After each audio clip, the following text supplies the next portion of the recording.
ఎవరు ఎవరికి తోడవుతారో, ఎప్పుడెందుకు విడిపోతారో,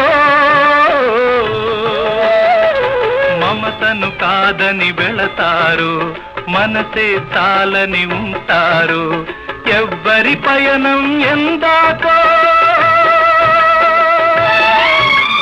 అడగదు ఎవ్వరిని, బదులే దొరకదని.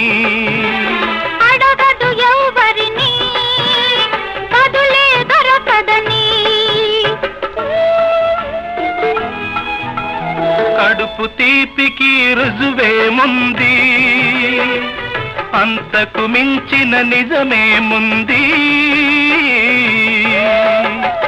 కాయే చెట్టుకు బరువైతే చెట్టును భూమి మోస్తుందా?